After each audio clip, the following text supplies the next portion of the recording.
All right, let's go ahead and get started. So thank you all for coming to my session. Today we're going to be talking a lot about Red Hat Cloud, and in particular we're going to be taking a look at what is Red Hat planning to do in the cloud, what's our overall strategy, what's the direction that we're taking our whole portfolio, and in fact the whole company in. So should be a lot of good information, also provide you a lot more detail in terms of some of the things that you already heard so far from Jim and Paul in their keynote sessions. Now, as we take a look at cloud computing, and in particular around the rise of public clouds, I think there's a couple interesting dynamics that have really started to come into play. Now, first of all, of course, as you go and take a look at the different public clouds that are out there, one of the strong benefits that the clouds, whether Amazon or Rackspace or IBM and so on, have provided is the ability for developers and application users and so on to go and get infrastructure on demand extremely rapidly via self-service. Now that's been really great for productivity, but it's also introduced another really interesting dynamic back into the enterprise. And that is it's made really transparent the difference between how the public cloud providers operate their infrastructure and how most traditional enterprises operate their IT infrastructure. And in particular, as you look at sort of the transparency that's enabled, it's very easy now for an enterprise IT department to go ahead and say, well, how much does it cost me to go ahead and provision a virtual machine compared to what it costs a public cloud provider? How many administrators does it take a public cloud to run many, many different servers compared to what I have to do in my own data centers? What kind of resource utilization do I achieve versus what they get? And so on. And in pretty much every single dimension that you measure against these public cloud providers, it becomes immediately apparent that these guys are doing something fundamentally different. They're able to achieve a kind of scale, a kind of efficiency, a kind of agility, a kind of cost efficiency that we don't see in traditional enterprises today. And that's really the big problem that cloud computing needs to solve for enterprises.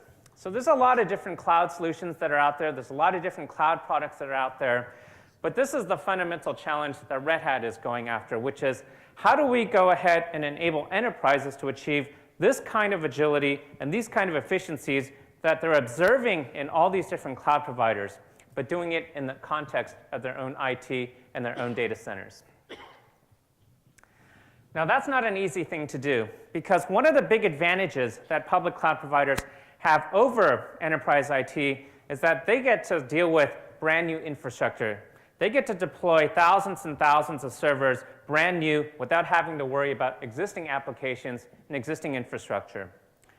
Now, if you take a look at enterprises today, the big challenge that they have in terms of achieving the kinds of cloud-like efficiency that the public cloud providers have is that they're dealing with a much more complex environment. So, for example, we know that enterprises have been on this long path towards virtualization, and they're starting to consolidate more and more of their servers. And this has provided a whole bunch of strong benefits. It's given them better resource utilization. They get consolidation, energy savings, flexibility, and so on. But also with the rise of increasing virtualization usage, you also get a whole bunch of new management complexities and challenges. For example, you have a whole lot of more virtual machines that you have to manage now in comparison to the number of physical machines that you had to manage. So a lot of people deal with what they call VM sprawl, the fact that they can't manage the new influx of virtual machines nearly as efficiently as they used to manage their physical infrastructure. You have a whole bunch of different virtualization clusters now. Here's my North American production virtualization cluster. Here's my HR virtualization cluster. Here's my QA virtualization cluster, and so on.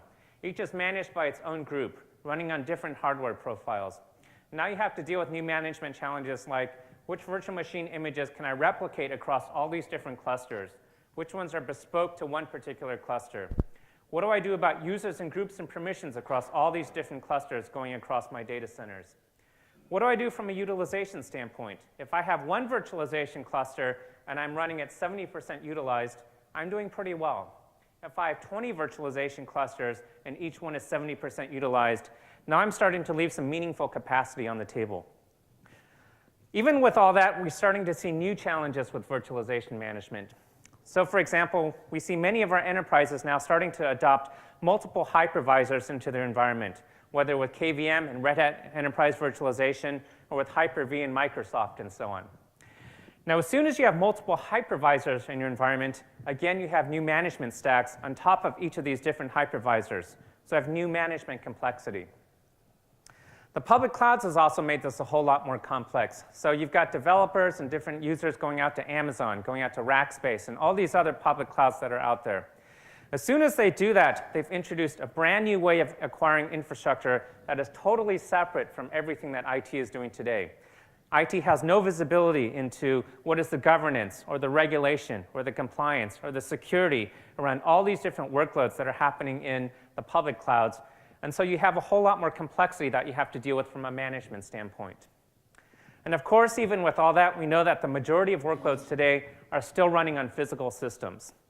And so when you take a look at all that, you've got physical systems, you've got public clouds, you've got multiple hypervisors, you've got multiple virtualization clusters, many, many more virtual machines. And I haven't even talked about all the variety of different applications running across this infrastructure and all the different interests owning those different applications. This is introducing fundamentally the source of complexity and the source of inefficiency in enterprise IT today. So if you want to go ahead and start to achieve the kind of efficiencies and the kind of agility that you observe in the public cloud providers today, you have to fundamentally tackle this problem. If you don't solve this fundamental problem of IT complexity, having a cloud is not going to do anything for you. So the cloud holds out a lot of promise, and we can sort of see how that's manifest in the different public cloud providers today in terms of what they're able to achieve. But the trick is, how do we get from where we are today with traditional enterprises managing across all this kind of complexity and become much more efficient and much more agile? Now, we believe that this decision in terms of how are you going to architect your IT infrastructure to try to become more cloud-like and more efficient to be the most critical IT decision that anyone is going to make over this coming decade.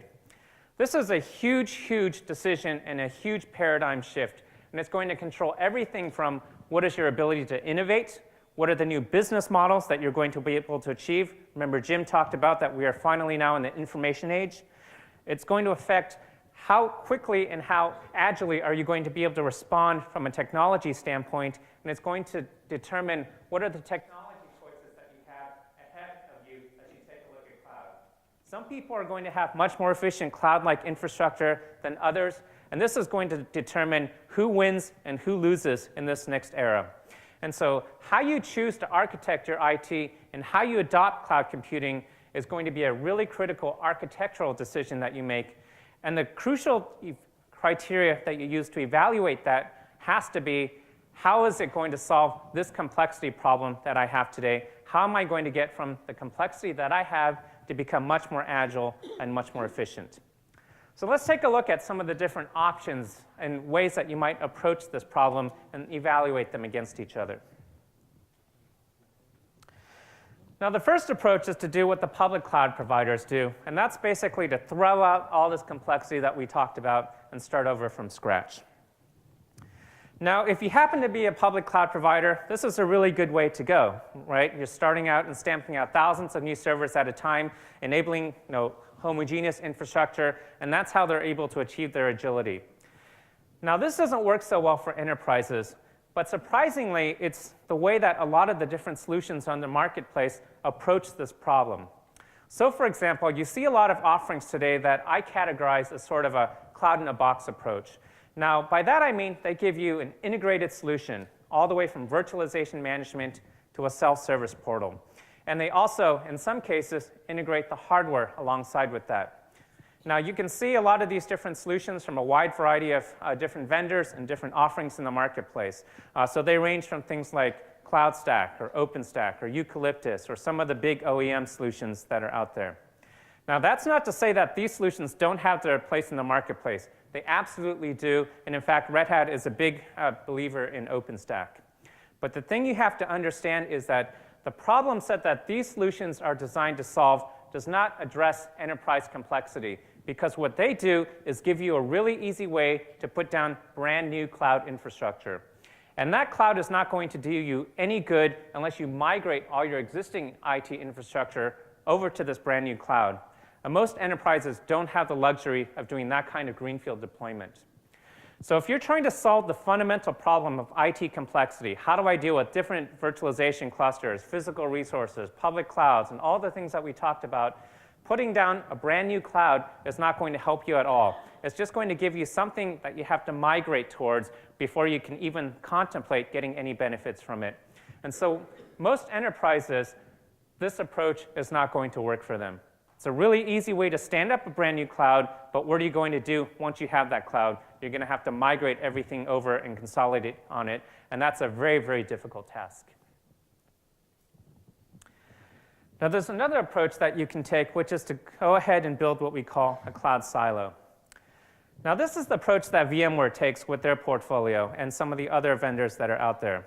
And this is to say, instead of treating cloud as something brand new that we have to lay down in our infrastructure, let's treat cloud for what it is. It's an abstraction, and it's an automation layer. So what we can do is we can go ahead and build cloud automation on top of existing infrastructure. So for example, I can go and start to solve problems like VM sprawl, multiple virtualization clusters, the fact that I have all these different groups managing virtualization, and I can make it a whole lot simpler to manage by putting a cloud management layer on top of my existing virtualization infrastructure. I don't have to rip and replace my virtualization, and all of a sudden I've made it a whole lot easier to manage. So this approach is definitely going to give you some incremental benefits and some big wins right out of the gate. But if you go back to what is the fundamental problem that we're trying to solve here, it's not how do I make my virtualization easier to manage, it's how do I make my company more competitive? How do I make my IT overall much more agile?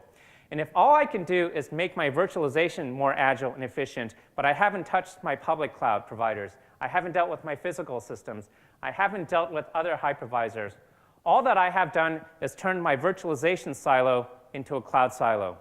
Yes, it's a lot easier to manage, but on the other hand, it's really different from everything else that I'm doing now.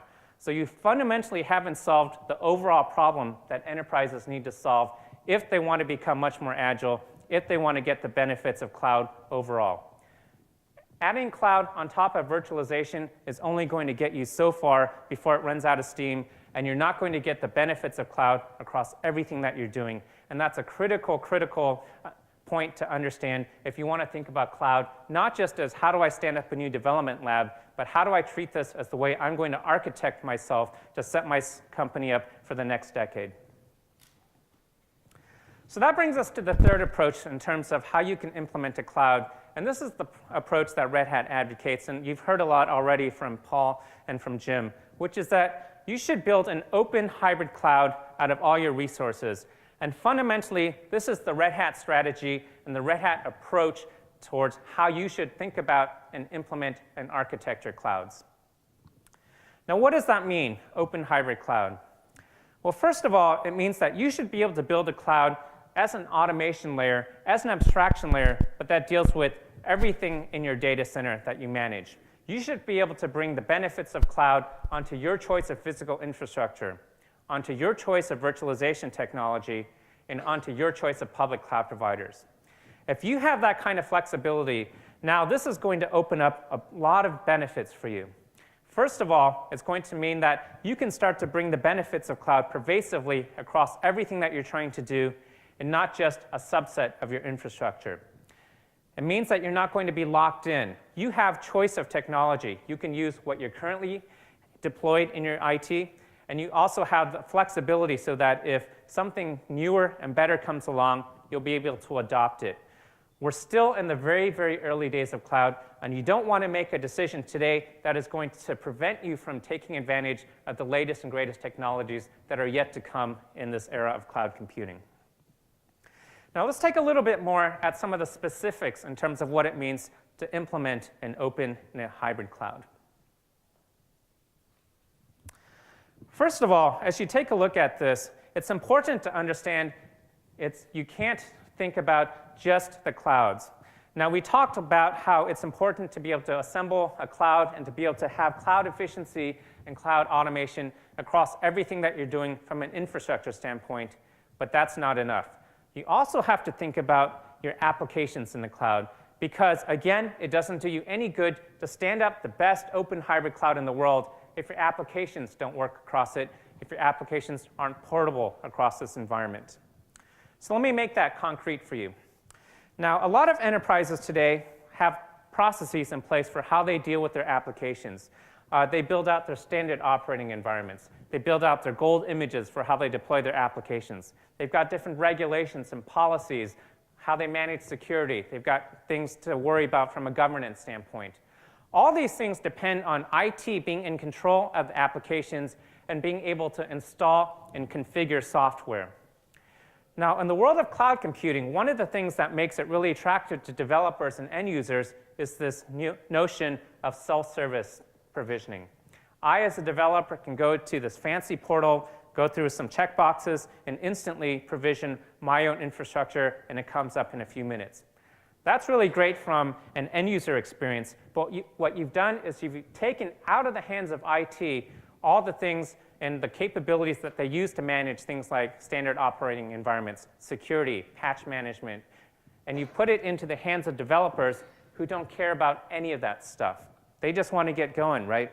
And so the trick is, how do you marry these two capabilities together? How do you enable rapid application development, rapid application provisioning, and management, but still give IT the control that they need to be able to manage their business as they need to? And so here's where you start needing to bring applications into this world of open hybrid cloud as well. First of all, you need to be able to design and build your applications in such a way that they become portable across an open and hybrid cloud. I should be able to have one application definition that I can design up front, and I should be able to build and deploy and manage that across any of the infrastructure I talked about. If I have an open and hybrid cloud that can support Amazon and VMware and Microsoft and Red Hat, but my application can only run on top of VMware, or if it only runs on top of Red Hat, it doesn't do me any good. So you have to be able to bring self-service application management into the mix, and you have to be able to marry operational controls. And that goes all the way into the life cycle of these applications. I've got to be able to write my application. I've got to be able to take it into QA. I've got to be able to take it into production. And maybe these are all different environments. Maybe I'm doing development in the public cloud. Maybe I'm doing QA on virtualized infrastructure. Maybe I'm going to production on physical systems. How am I going to ensure the consistency of the application across all these different types of environments?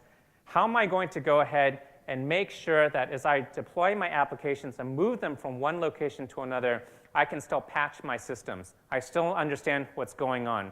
These are all critical capabilities that you need, and it's a problem that we focused on solving as part of Open Hybrid Cloud. So how do we do that? Well, up here you see a picture of all the different parts of our portfolio in terms of how we think about implementing an Open Hybrid Cloud. And here you can see architecturally how all that comes together. So let me talk you through this just a little bit to explain what we're doing and how we're solving some of these challenges that we talked about a little bit earlier. Now, first of all, as you look down here, you'll see what we call cloud providers, or the providers of different resources that you have available to you. So for example, we have our own Red Hat Enterprise Virtualization and our KVM hypervisor, which is highly optimized around cloud computing capabilities. Additionally, many of you are familiar with OpenStack, and you know that OpenStack is an extremely popular infrastructure as a service project out there right now. Red Hat is one of the platinum sponsors of the OpenStack Foundation, and you can attend some of the sessions here to learn more about some of the work that we're doing around OpenStack. But OpenStack should also be part of a broader open hybrid cloud. Remember, I talked about the fact that you can't just put down a new cloud and migrate everything over to it. And so similarly with OpenStack, as big believers as we are in OpenStack, we believe that this is part of a broader open hybrid cloud portfolio. It plays a really important role in your infrastructure, but it's one of many pieces as part of a broader part of your overall infrastructure. Because you still have existing virtualized infrastructure you have to deal with. You still have existing physical systems that you have to deal with. Again, you have to deal with third-party virtualization or infrastructure as a service, as well as many different public cloud providers that are out there. You've got to think about how you run your applications from an operating system or from a middleware standpoint, and then you have to deal with the different range of services that run in the cloud. Now, let me just make one comment across that, which is around this product over here, CloudForms. Now, CloudForms is one of the fundamental offerings that we have in our portfolio, which helps you build and manage hybrid clouds, as well as to manage your applications in the cloud. Now, I talked previously about some of these high-level problems. How do I actually build these clouds? How do I enable operational management of the offerings in the clouds? I'm not going to spend a whole lot of time describing how we do that in detail because there's so many other moving parts I also want to touch on. So I'm just going to provide a little bit of information, which is to say, this is the product that provides those two capabilities. If you want to understand in detail how we enable those capabilities, we have quite a lot of other sessions here at the Summit which talk about CloudForms. And so I highly encourage you to go ahead and attend those sessions where you will learn about capabilities like us providing one application blueprint, which will enable you to provision complex applications across a wide range of different cloud providers. From one application blueprint, we will build out KVM images, VMDKs into vSphere, Amazon AMIs, transport them into the different providers, and deal with the migration of applications from a lifecycle standpoint, how we can patch and upgrade applications running in the cloud, how we can help you assemble hybrid cloud capacity. So I highly encourage you to take a look at that. But the other big thing I want you to take away from this diagram is that there's an awful lot of stuff that you have to put together to build an open hybrid cloud, right?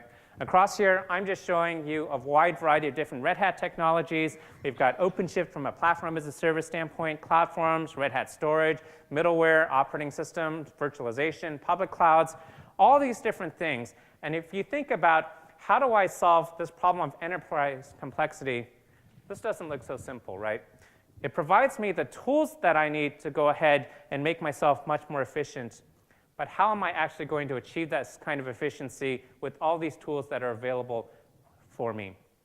And that's one of the exciting reasons that we've introduced a brand new set of solutions that we're launching at this summit. And these solutions focus on how you can go ahead and build an open hybrid cloud from Red Hat, but with a set of prepackaged set of capabilities. Now, these solutions are really innovative in a number of different ways. First of all, they're going to integrate across the whole Red Hat portfolio. So you'll be able to purchase solutions from Red Hat that integrate everything from virtualization to cloud management to the operating system and so on.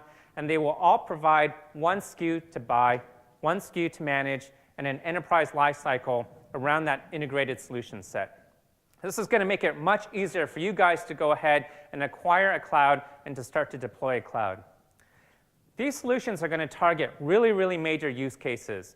They're going to go after some of the most fundamental problems that you guys are trying to solve as you take a look at cloud computing.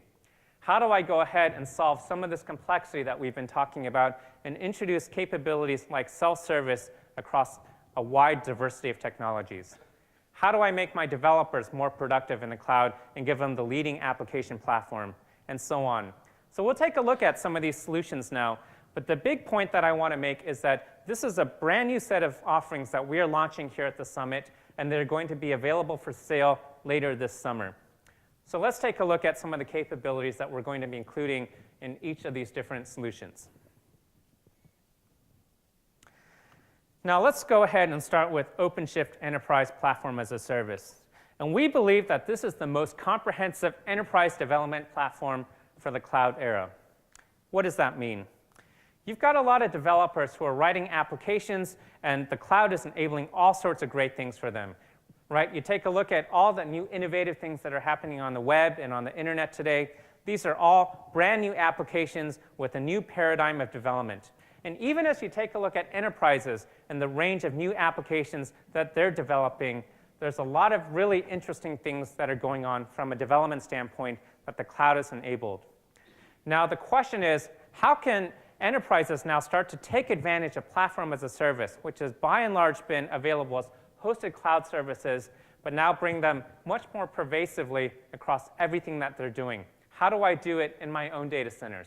How do I start to build on top of platform as a service, both with the speed and the agility and the efficiency and all the latest and greatest technologies that developers want, but how do I also do it with the governance and operational considerations of enterprise IT?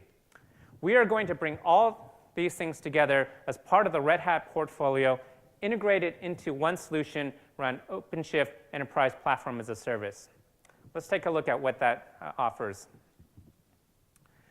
Now, first of all, when you go to OpenShift.com, if you haven't, I highly encourage you to take a look at it. It's entirely free to go ahead and use and to get started with.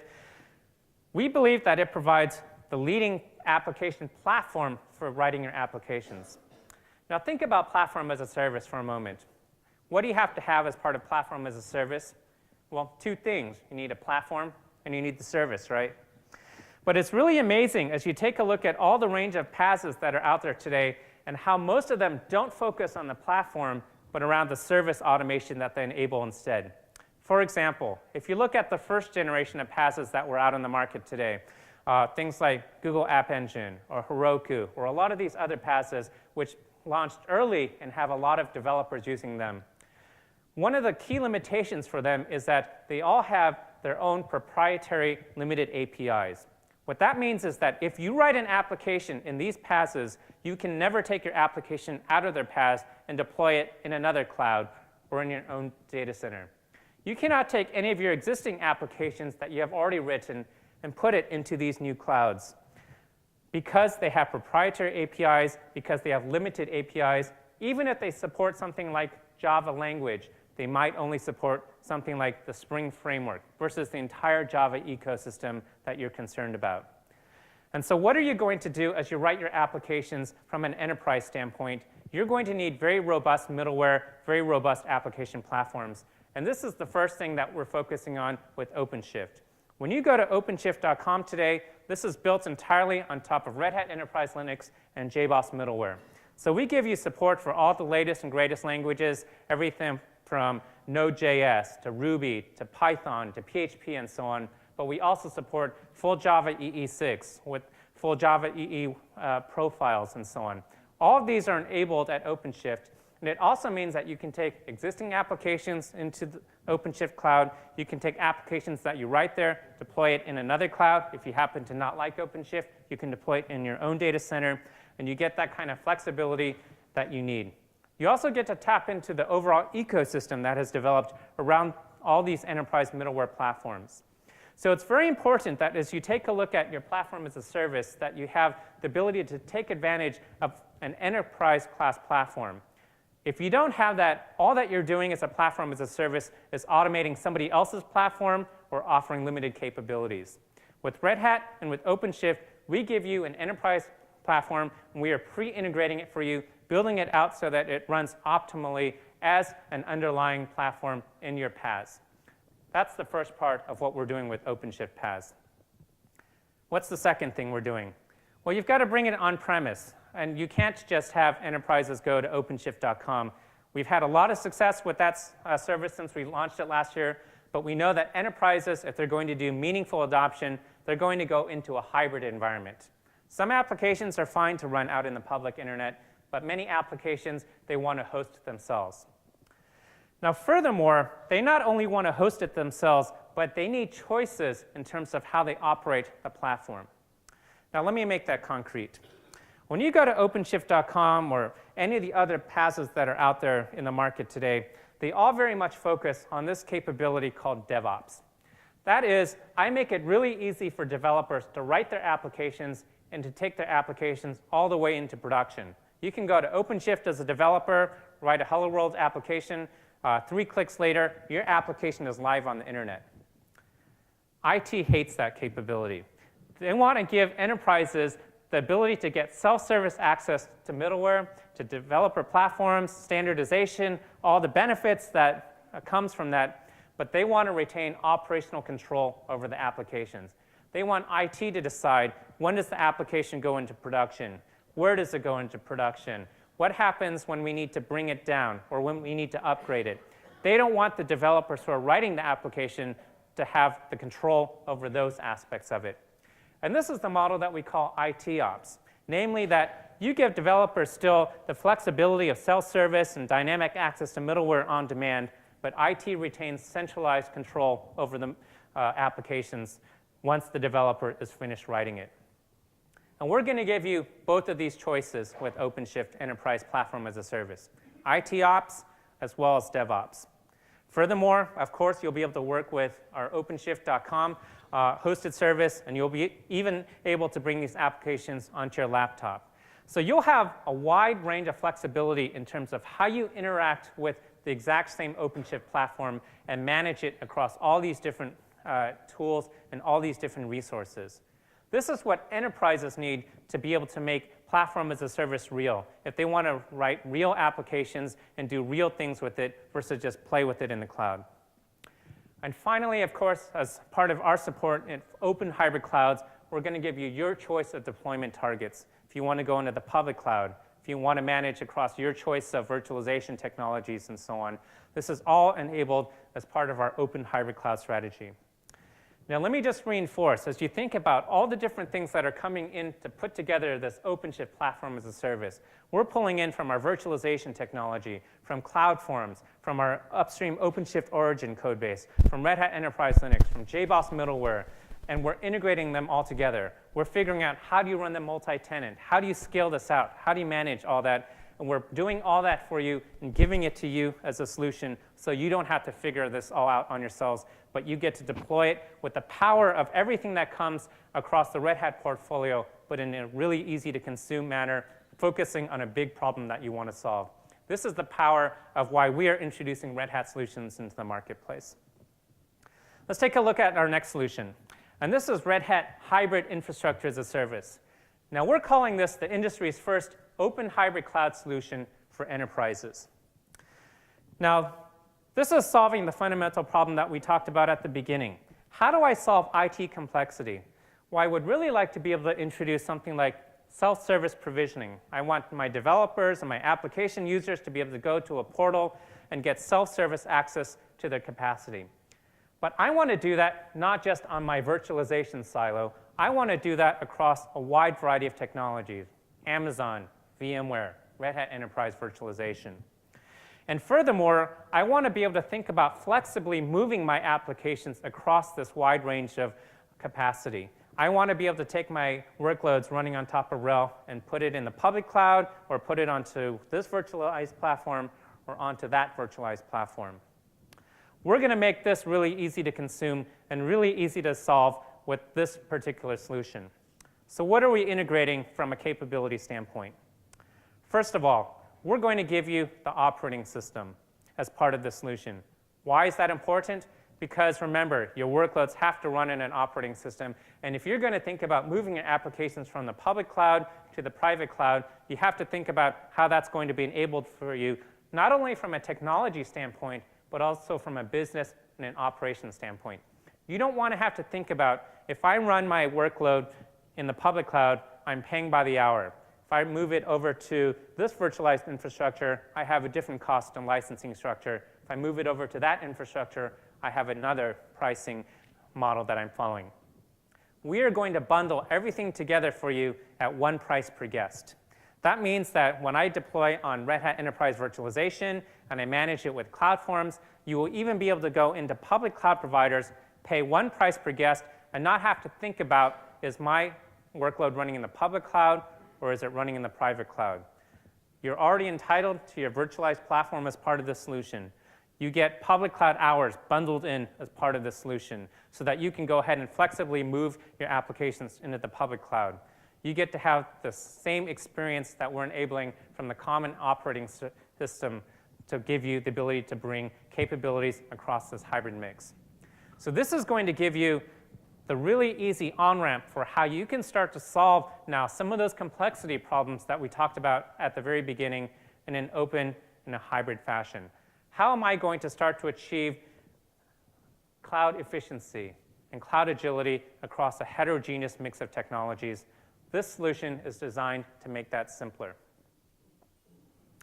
So as we take a look at that, just to reinforce a lot of the benefits from this particular infrastructure as a service solution, we are building across our entire portfolio again, but making it easy for you guys to consume.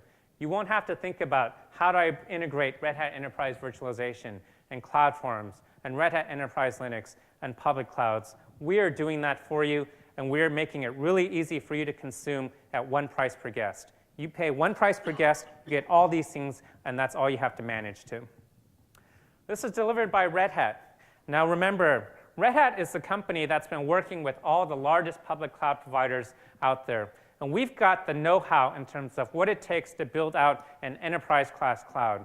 And we are taking that experience in terms of building many of the largest clouds out in existence today into working with enterprises to help you solve, how do I start to make myself much more efficient and cloud-like and agile? And because we've integrated all these capabilities together for you, we're giving you a lot of really strong benefits. Again, I want to reinforce this is really simple to deploy and to buy. Because we've integrated everything for you at one price per guest, this is simple not just from a technology standpoint, which is really critical, but from a business and from an operations standpoint. We've consolidated the buying and the managing experience of how you deal with the hybrid cloud. How you control it, again, this is critical, but perhaps even more importantly, we're not locking you in. We're going to give you the openness that you deserve and that you desire to position yourselves so that as you start to build out your cloud, you're not locked into Red Hat or any other vendor because you have the flexibility in terms of how you architect your cloud. If you like our virtualization technology, and we hope you do, wonderful. But if you want to use VMware, if you want to use a public cloud that's not built on top of Red Hat, we're going to support that too. You should have that ability to determine how you implement your cloud, but still get the benefits of cloud across all that. We just want to make it really easy for you to do that. Let's look at our third solution. Now, this is around Red Hat storage, and we talked about this earlier today as well. And in fact, one of the really exciting announcements that we made here at the Red Hat Summit is the availability of our Red Hat Storage 2.0 product. Now, let's think about this problem of open hybrid clouds for a moment. And a lot of the things that we've talked about so far have to deal with the compute dimension.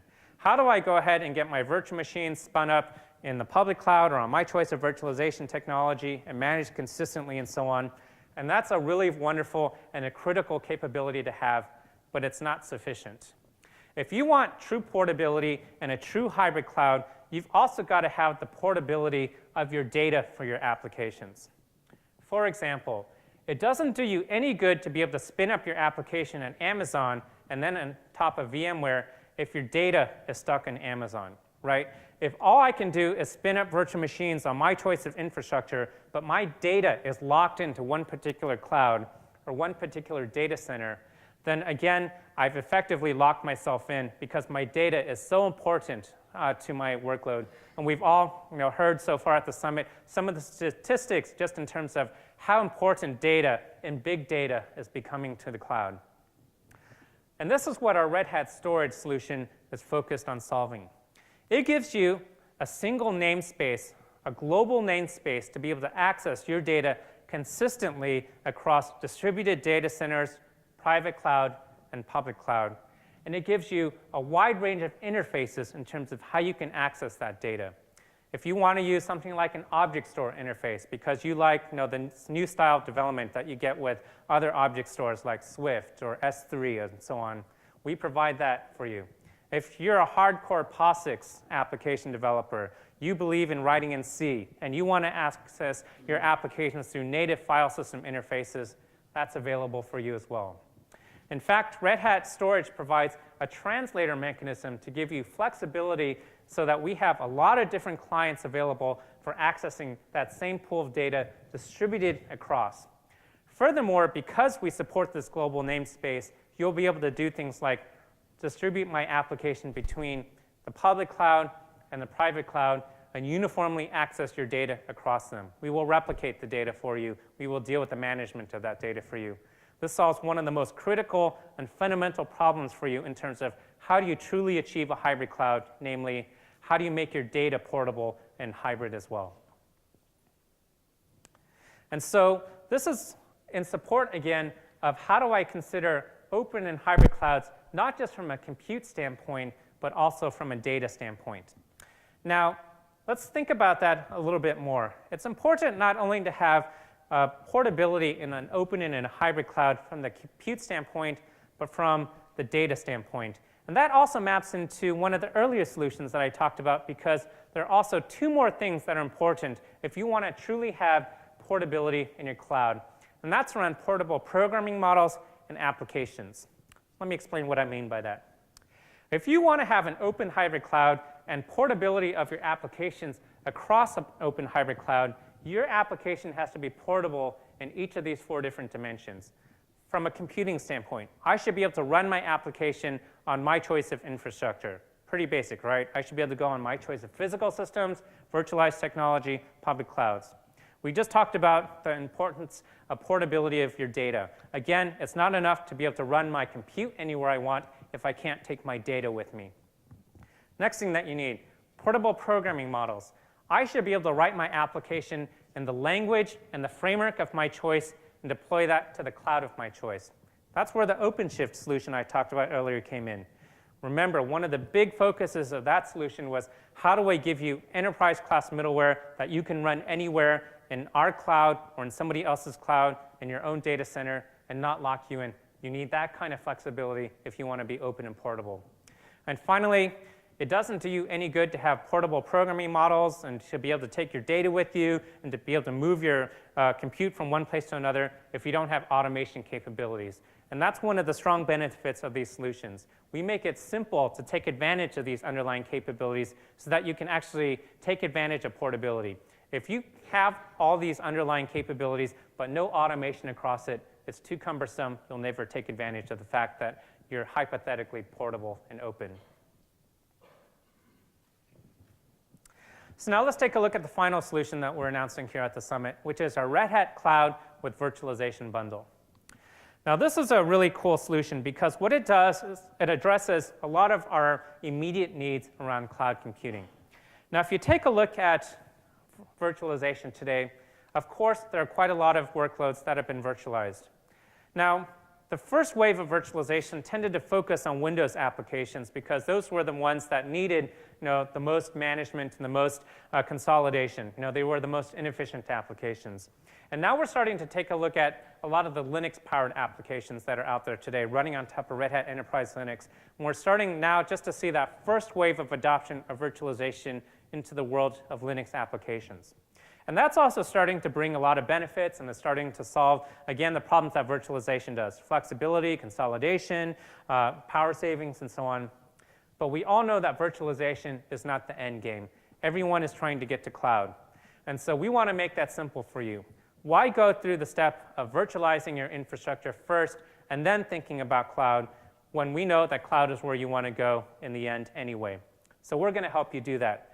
We're going to help you virtualize your infrastructure, get all the benefits that virtualization gives you, but we're also going to give you all the benefits of cloud, all the benefits of an open hybrid cloud, where I can get self-service, but across my choice of infrastructure, where I can deploy applications, but with governance and management across the whole lifecycle of those applications, and where I also get the benefits of virtualization, better utilization, better flexibility, consolidation, and so on.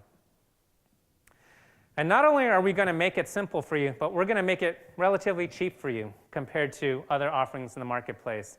We want to make it so that you can move to cloud for the price of what VMware charges you for virtualization alone. So if you take a look at the Red Hat Cloud with Virtualization Bundle, again, we're making our solutions really simple to buy. One price per guest. That gives you not just the virtualized infrastructure, but also the cloud management capabilities. And this is just going to cost you $500 per guest in a brand new cloud. We're going to charge this in different packs so that you can buy a lot of different guests at the same time. But if you take a look at what the equivalent pricing just for vSphere alone on similar hardware with similar support models, you will find that they come out at about $510 just for their virtualization technology alone. We're going to give you not only virtualization, but integrated cloud management so that, again, you get cloud orchestration, systems management, self-service, and so on.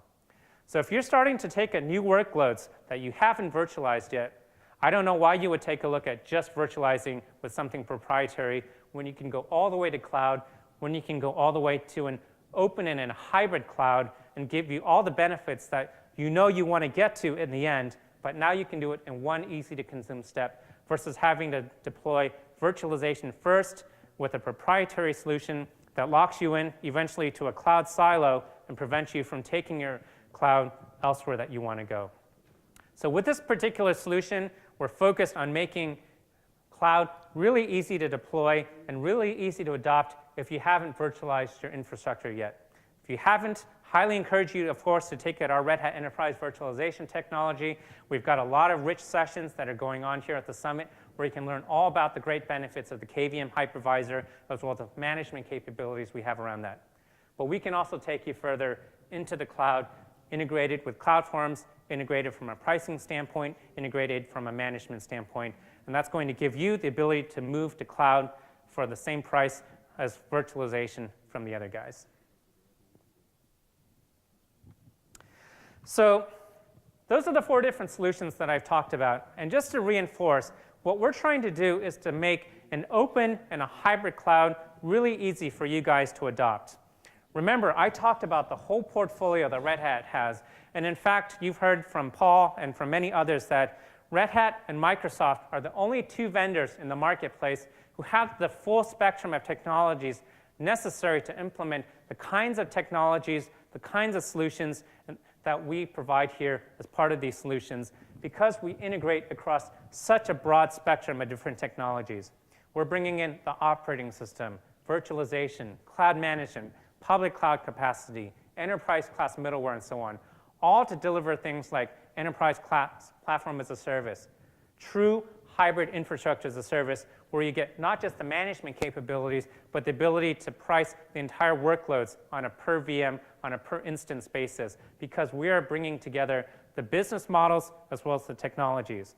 We're taking all these different piece parts, integrating them into solutions so that you don't have to think about how do I do it across this technology stack. Red Hat has been growing by leaps and bounds since the very early days when all we had was Red Hat Enterprise Linux. We want to make it simple for you to move to that next generation of architecture of cloud, but of course, we're not going to lock you in. If you don't like the solutions that we have to offer, you can take any of these piece parts, and of course, you can purchase them individually, and you'll always be able to do that. But what we really want to do is to make it simple for you to move to a cloud. And not only just a cloud, but an open and a hybrid cloud, because we believe that is so fundamental in terms of how you are going to architect your systems over the next decade. Now, these are some of the other sessions that we're going to be holding here at the summit. It's just a sampling, but it's going to give you some more details about some of the different topics that I presented over to you. So, for example, if you take at a session that I'm going to be doing later this afternoon around building an open cloud with Red Hat, I'm going to take you into a case study in terms of how do we actually take these solutions and these technologies and do something operational and production ready. So a case study in terms of how we actually implement a hybrid cloud. There's a lot more details in some of the products that we talked about. I mentioned before that you should make sure that you check out CloudForms, and we'll talk about that at one of our sessions, as well as Platform as a Service. And we'll have another session on Friday, which gives you a whole lot more detail about some of the underpinnings of a lot of these solutions that I've talked about. So if you've heard about these solutions and you're interested in learning that next level of detail, we've got a great session on Friday morning, Making Cloud Easy with Red Hat Cloud Solutions, where you can get even more information in terms of how the constituent parts in these solutions work together and really give you some new capabilities. If you're interested in cloud, we'd really would love for you to stop by the cloud booth in our partner pavilion and fill out a very short survey for us. That'll help us make sure that we meet your needs, as well as understanding what you're trying to accomplish with cloud. We'd find that information very valuable, so highly encourage you to take a look at that. And then finally, just a little bit of shameless self-promotion. If you'd like some more detail about a lot of the things that I've been talking about, I've got a relatively new blog over here at 10tenet.net, where you can find a lot of much more in-depth articles talking about things like open and hybrid clouds, our technology portfolio, our strategic direction, and so on. So you can go ahead and take a look at that. And then finally, just to wrap up, I know that a lot of you guys are participating in the Summit Cup game check-in. So the code for this particular session is 1029. Again, if you want to participate in that, the code for this particular session is 1029, 1029. So happy to take any questions. Now I've got a few minutes for that. Yeah.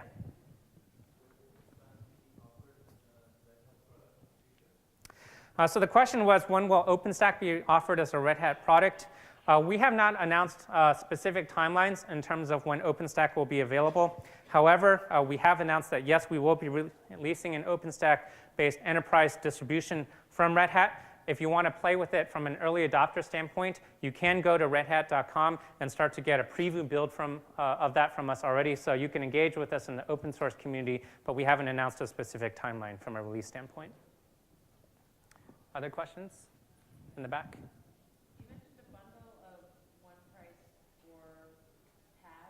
Yes. And then a bundle for cloud and VMs. So there's 2 bundles? So we have 4 different solutions, and each of the solutions offers one price. So from the OpenShift Enterprise Platform as a Service, again, priced per instance. From the Hybrid Infrastructure as a Service, priced per instance. From the Cloud and Virtualization Bundle, priced per instance. And so that's the uniform model that we're taking across cloud solutions. Yes? That 500, is that a yearly subscription for VM? Yes, that 500 is a yearly subscription. Same subscription model that we offer across our portfolio. Other questions I can answer?